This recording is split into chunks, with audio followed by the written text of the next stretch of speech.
Amid the ruins of a battlefield that had shattered worlds, the alien queen lay gravely wounded, abandoned by her own people, and the only hand willing to save her belonged to the human she despised. In a universe where loyalty was currency and courage often underestimated, one improbable alliance would ignite a chain of events that no species could predict, and no one would ever forget. The ruins smoldered beneath a fractured sky, a kaleidoscope of burning metal, flickering plasma, and drifting debris caught in the uneven pull of the planet's fractured gravity. The air was thick with ozone, the acrid smell of scorched alloys mingling with the faint tang of alien flora that had somehow survived the bombardment. Among the jagged shards of shattered towers and mangled energy conduits, the alien queen lay sprawled, her green skin marred by burns that shimmered faintly under the glow of damaged energy nodes. Her long ears twitched involuntarily, reacting to the subtle vibrations of the chaos around her. A tremor from a nearby collapse, the hum of a nearby drone flailing in confusion, a distant roar that could have been either an enemy or an overeager wildlife drone. No one moved to help her. Her own people lingered at the edge of the ruins, glances darting nervously between her prone figure and the scorched battlefield that had claimed so many of their own. Pride, superstition, and an ingrained fear of human interference held them frozen. Rumors of cursed aid, or the human touch that corrupts life, fluttered through their minds like nervous moths, stopping them before any courageous action could take shape. And then came the human. He stumbled over a chunk of twisted alloy, landing with a graceless thump that sent a cloud of dust and sparks swirling around him. His suit was scorched, one glove singed to the point of uselessness, and his helmet had a dent shaped suspiciously like a small alien head. But he was alive, and more importantly, he was moving toward her.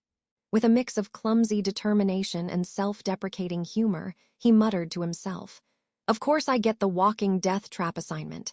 Couldn't they have sent someone who can? Oh, who am I kidding? That's me." The queen's eyes snapped open at the sound of his voice. Narrowed and calculating, they glimmered with both pain and disbelief.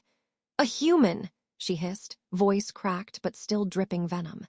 "You dare set foot in the ruins where your kind has left nothing but ruin and hubris. Do you intend to die properly, or just add comic relief to this tragic scene?" Her ears twitched in irritation, or perhaps amusement. It was hard to tell. The human crouched beside her, glancing around as if seeking invisible traps.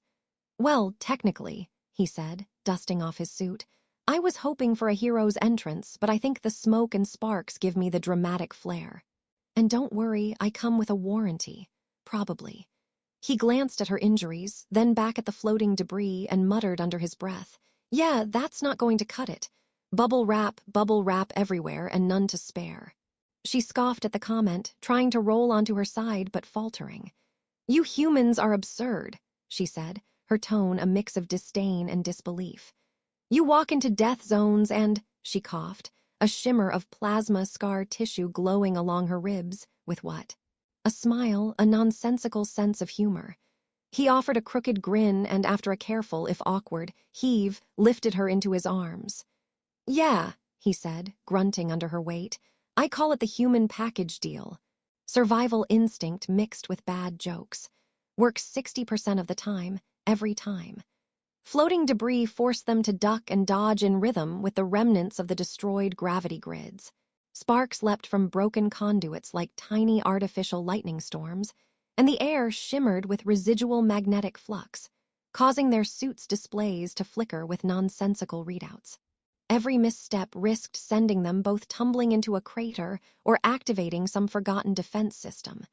The queen, surprisingly nimble despite her injuries, attempted to wriggle free from his arms. "I am not your cargo," she snapped, although the sharpness in her voice was tempered by exhaustion. "And if you drop me, I will haunt your species for a millennium." "I accept that as a compliment," the human said, dodging a falling fragment of alloy. "Millennial hauntings? That's next-level commitment.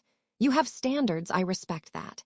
She glared at him, but her twitching ears betrayed a flicker of amusement, or perhaps irritation at her own amusement. "You humans are infuriating," she muttered, almost to herself. "We will survive this despite you, not because of you. "Oh, I'm counting on it," he replied. "But if it makes you feel better, I'm also the type of human who refuses to let anyone, especially a grumpy green monarch with fantastic ears, get left behind. Consider it stubborn empathy." They moved like this through the ruins, weaving around fallen alien vehicles that occasionally sparked with erratic energy discharges. One particularly obstinate drone, perhaps confused by the magnetic distortions, hovered near them, declaring in a monotone voice, "Warning, unauthorized human proximity, threat level exponentially humorous." The Queen's eyes narrowed. "Exponentially humorous? Did your species just invent a mathematical insult?" The human grinned. "Apparently, yes. It's part of the charm. And trust me, you haven't seen the half of it. I also insult gravity on a regular basis. Keeps things lively." Their path was chaotic but slowly methodical, dictated by instinct, necessity, and the occasional fortunate misfire of the alien defense systems.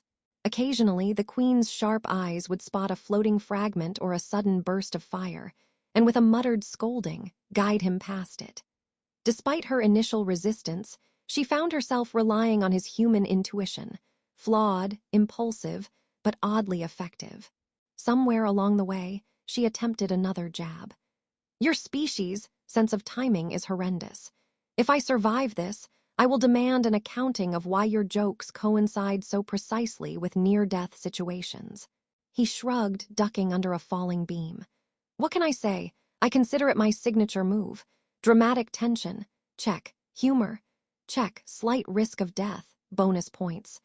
By the time they reached a partially intact energy shield that could serve as a temporary haven, the Queen was leaning heavily on him, exhaustion etched across her luminous green skin.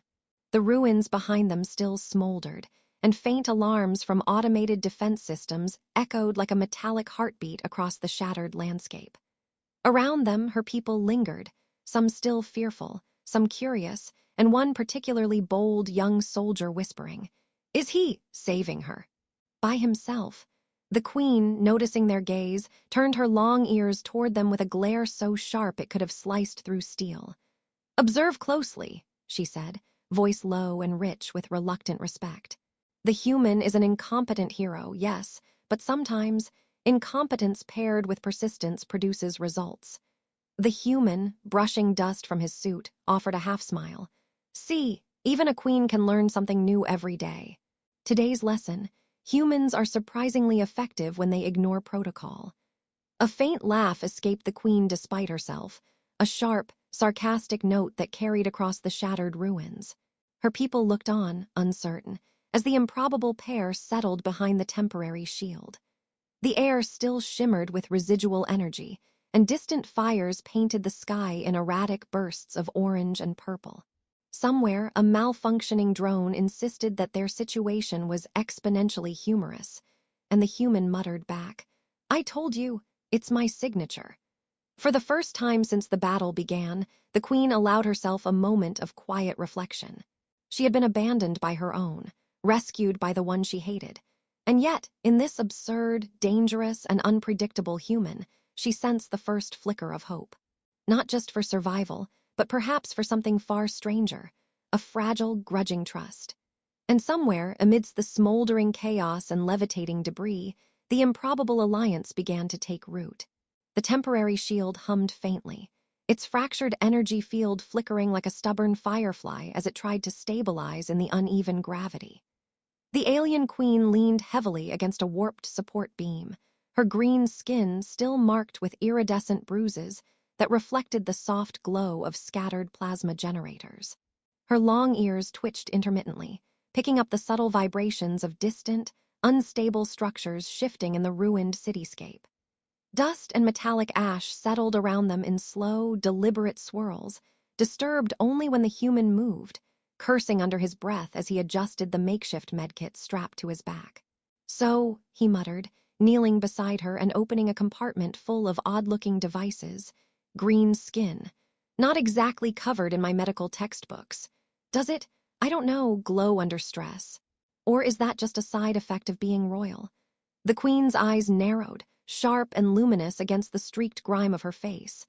"You are as ignorant as you are irritating," she hissed, though the sharp edge of her tone was undercut by the exhaustion pulling at her voice. My skin reacts to energy fluctuations and cellular stress. If you touch me incorrectly, you may induce a cascade of complications. Or, worse, you could make me laugh at your attempts. That would be catastrophic. He tilted his head, examining her with an exaggerated seriousness that made her arch one eyebrow. Making you laugh seems like the safer option. Less chance of permanent injury, right? Unless you're allergic to sarcasm, in which case, well, then I'm screwed. She made a noise somewhere between a snort and a groan, her long ears flicking in annoyance or perhaps amusement. Sarcasm is a human weakness, I understand. It is intolerable, yes, that is the word. But somehow, you wield it as a weapon. He grinned, gently probing a burn along her shoulder with a device that looked more like a flashlight fused to a miniature heat diffuser. Weapon of mass annoyance, yep, works better than the regular kind. He muttered under his breath, not that any of my other tools make sense to aliens, either. The Queen's sharp gaze followed his movements, flicking from one bizarre device to another. Explain quickly what each of those abominations are supposed to do, and pray it is effective. Effective is relative, he said, fumbling to activate a nanite patch that buzzed faintly in the low gravity. This little guy will repair cellular damage, suppress infection, and, if I said it correctly, also make your skin mildly more impervious to low-level energy bursts. Side effect, it may tickle. She recoiled, ears flattening against her head. Tickle, did you just say tickle? I am gravely injured, human. If you dare, he grinned wider. Relax, I promise minimal tickling, mostly. Okay, maybe slight tickling, just enough to see a flinch, it's scientific observation. She closed her eyes and muttered something in her own language, a string of consonants that vibrated through her long ears. He cocked his head, pretending to scribble notes on a holographic pad that he had swiped from a nearby control console. Fascinating, he said aloud. I'll call that alien grumble response to bad jokes. Very useful metric. As he worked, the ruins beyond their fragile sanctuary seemed almost alive. Errant drones floated by in slow, erratic circles, their sensors occasionally picking up their movement and responding with bursts of useless warnings. Unauthorized proximity detected. Warning. High improbability of safe extraction. The Queen's eyes followed a particularly obstinate drone, glowing with displeasure. Are these machines sentient? They speak nonsense and interrupt proper medical procedures. Technically, he said, avoiding the drone's brief attempt to zap them both with a low-energy pulse. They are semi-sentient security units designed to prevent the very thing we're doing. Moving injured royalty around without a full protocol. They're basically bureaucracy with lasers, and slightly more annoying. The Queen couldn't suppress a small hiss of what might have been laughter. Bureaucracy with lasers. You humans have such a curious imagination. I do not entirely dislike it. The human smiled, adjusting the nanite patch. See, that's what I'm talking about. Humor plus heroics equals unexpected survival. Your species might want to try it someday. Warning, highly addictive. Side effects include sarcastic comments and occasional eye-rolling. Despite herself, she allowed a small smirk, just enough that he noticed and nodded in mock triumph. Yes, yes, he said, glancing around. See, already a little less grumpy. Step 1 of our rescue mission. Keep the Queen from hating me so much she throws me into a lava pit or whatever else happens in your species. Version of battlefield protocol. They moved carefully from the energy shield deeper into the ruins, navigating through fractured streets where gravity fluctuated unpredictably. A partially collapsed overpass dangled above them, swaying in slow arcs. Sparks from exposed conduits arced dangerously near, causing the human to quip, "Welcome to extreme sports, alien edition. Only the brave or the idiot survive." She shot him a look, long ears twitching. If you die now, she said sharply, I will ensure that every historical record of your species notes your incompetence and folly. I like to live dangerously, he replied, ducking under a swinging beam. Makes the eventual heroic tale more impressive. Trust me, when they write about me, they'll call me the human who somehow managed not to die spectacularly. High praise. They encountered another obstacle. A partially functional drone that had apparently developed a taste for sarcasm itself. It hovered, spinning lazily, issuing monotone declarations. Warning, sarcasm detected, threat level rising exponentially. The Queen's eyes widened, and she muttered under her breath, "Exponential sarcasm? What sort of universe do you inhabit?" "I told you," he said, sidestepping a falling shard of metal. "We're very committed to theatrical survival. It's a cultural hallmark." Navigating through this chaotic landscape, they stumbled upon a partially intact laboratory buried under twisted debris. The human began rummaging through shelves of alien biotech, his hands deft despite the awkwardness of the alien interfaces. He muttered things like, "Yes, that could work, or explode, probably both, perfect."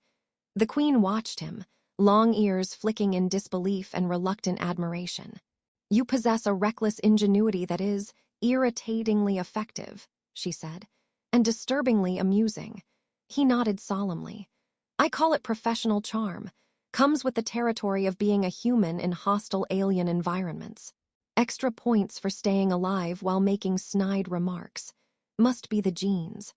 By the time night, or whatever passed for night under the fractured sky, fell, they had secured a temporary shelter in a partially stabilized dome. It hummed faintly as residual energy flowed through cracks and conduits, a fragile sanctuary amid the chaos of collapsed towers and drifting plasma shards. The Queen sat against the wall, exhausted but alert. "You humans are maddening," she said softly, almost contemplatively.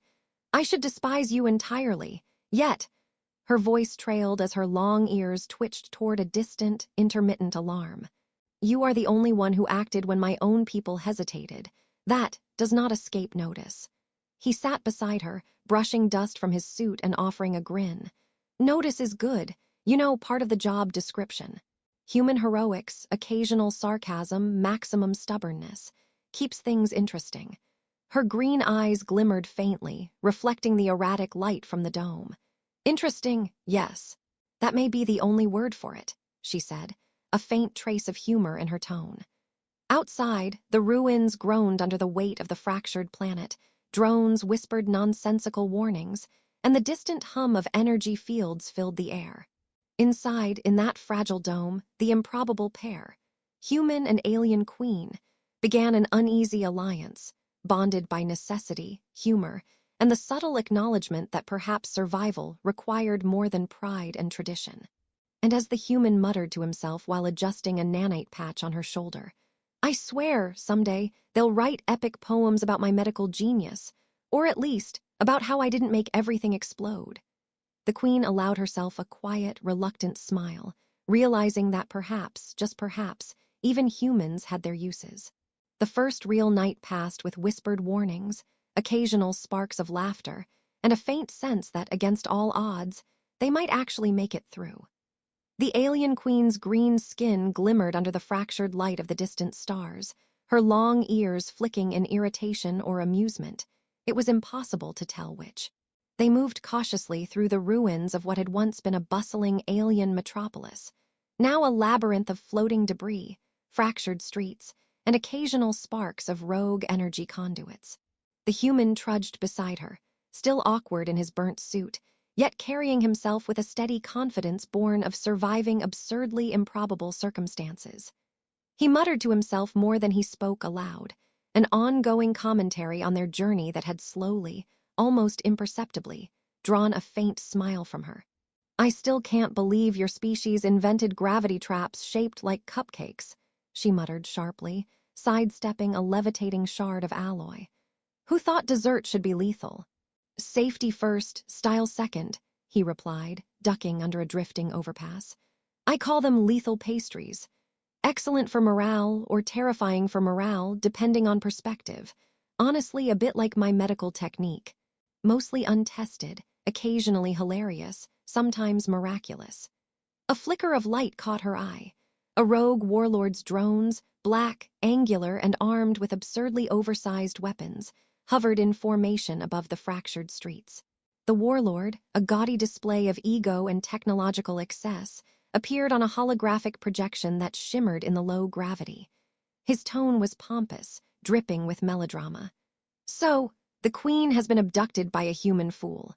I must applaud your courage, Green Monarch, but resistance is futile. Also, your human is remarkably irritating. I detect sarcasm in abundance. Excessive sarcasm, she muttered under her breath, flicking a wrist to activate a concealed energy blade embedded in her gauntlet. Her eyes, bright with both fear and determination, followed the human as he muttered, "Oh, that's fine. Sarcasm is my power, I'll take it. Signature move. Survive and annoy everyone simultaneously." They moved with surprising coordination, ducking between unstable buildings, avoiding low-hanging plasma streams, and occasionally bouncing off gravity distortions that sent them floating in slow arcs. The queen, despite her injuries, demonstrated an uncanny tactical awareness, guiding them past hazards with sharp, clipped commands. The human, in turn, improvised constantly, constructing makeshift shields from debris, redirecting malfunctioning drones with hacked holograms, and muttering jokes about alien bureaucracy mid-combat. "Careful," she hissed as a shard of electrified alloy swung toward them. "Your human instincts are maddeningly, incredibly useful, I know," he finished with a grin, twisting to deflect the shard with a repurposed energy conduit. "See, perfect teamwork. Also impressive dodge. We should call it Dance of Improbable Survival." Catchy name, right? By the time they reached the central plaza, the rogue warlord was waiting, a metallic smile projected across his armor. Drones hovered around him like obedient, buzzing attendants. "So dramatic," he sneered. "You arrived together, wounded, exhausted, yet somehow I expected failure. Humans, surprisingly persistent. And green royalty, more tolerable than anticipated. Almost." The queen's ears twitched sharply. "You will find that persistence is often underestimated, warlord," she said, voice steady despite fatigue. "And tolerance is optional." The human sighed, adjusting the makeshift harness holding a patched-together alien weapon. "Optional, yes, but hilarious when you enforce it with panache," he muttered under his breath. Then aloud, "Also, heads up. You've got about 30 seconds before I start flinging improvised explosives, mostly in the form of badly calibrated energy pods. Consider this fair warning." The warlord laughed, a hollow sound amplified by the shattered acoustics of the plaza. 30 seconds, you say? Delightful. I will enjoy this little display of whatever this is." The battle that followed was chaotic, improbable, and somehow exhilarating. The queen moved with precise elegance, her long ears sweeping back as she directed energy blasts, deflected incoming fire, and coordinated with the human in a series of almost choreographed maneuvers. The human, in turn, improvised with reckless ingenuity, redirecting drones into one another, improvising energy nets, and slipping in well-timed quips that seemed to confuse both enemies and the queen in equal measure. At one point, a malfunctioning drone descended at them, voice repeating endlessly, "Warning, sarcasm detected, threat level rising exponentially." The human held up a small device, muttering, Yeah, I know, you're hilarious. Calm down." He pressed a button and the drone short-circuited spectacularly, spinning in a shower of sparks. The queen's ears twitched, and for the first time she let out an unrestrained, sharp laugh. Did you?" she gasped, eyes gleaming. You actually made it stop talking." "Signature move," he said with a bow, mockingly grand. "Human ingenuity. Works in approximately 93% of interspecies confrontations." The rogue warlord, furious at their unexpected coordination, attempted a desperate final strike, releasing a wave of magnetically charged energy pulses that twisted gravity in the plaza. The human grabbed the queen just in time, spinning through the altered gravity with ridiculous elegance or reckless stupidity, depending on perspective. They landed atop a partially intact tower, dust and sparks raining around them. "Hold still," the human muttered, fiddling with a hacked alien control pad. "I'm going to reroute his energy field, hopefully in a way that disables him. If not, well, amusing explosion." The warlord screeched as his drones malfunctioned, spinning out of control, colliding into each other in a violent, yet oddly comical, spectacle. His holographic image flickered and sputtered before finally collapsing entirely, leaving behind a quiet filled with the distant hum of dying systems. The plaza was still. The debris hovered lazily, settling as the fractured gravity gradually normalized. The queen stood, brushing dust from her green skin, long ears twitching. She looked at the human, who was panting and covered in scorch marks, but grinning with that infuriating mixture of pride and mischief. "You survived," she said quietly, "and somehow you kept me alive, despite your human flaws." "I call it a successful partnership," he said, offering a hand that she regarded with a mixture of suspicion and curiosity. "Also, I didn't explode anything too badly, mostly." She allowed a faint smirk, stepping closer, long ears flicking against the cool night air. "Partnership," she repeated. "I will consider this a tentative agreement. One human, apparently more capable than my entire council of advisors. Do not let this inflate your ego." He shrugged. "No promises. Ego management is tricky. Also, can we agree to call this an interspecies friendship? Or is that too much?" Her eyes softened just slightly. "Friendship," she said slowly. "Perhaps, but do not mistake this for trust entirely earned. That requires time and continued survival." They looked out over the ruins together, the fractured city bathed in the glow of distant stars, punctuated by the occasional flicker of residual plasma. Somewhere in the shadows, surviving drones buzzed quietly, their warnings now muted. The human muttered, "You know, I think we actually might make it out of this mess. Not dead. That's progress." The queen's lips curved in a small, reluctant smile. "Progress indeed," she said. Her long ears twitched in a gesture that almost resembled amusement, or perhaps approval. "You have changed my perspective, human. Perhaps not entirely, but enough to see that even your kind, often so flawed and ridiculous, is capable of courage and loyalty, against odds, against expectation." He gave a mock salute. "I'll take that as a compliment. And yes, I survived. Twice, maybe thrice. Highly recommended experience. Minimal death, high sarcasm yield." For the first time since the battle began, the queen allowed herself to relax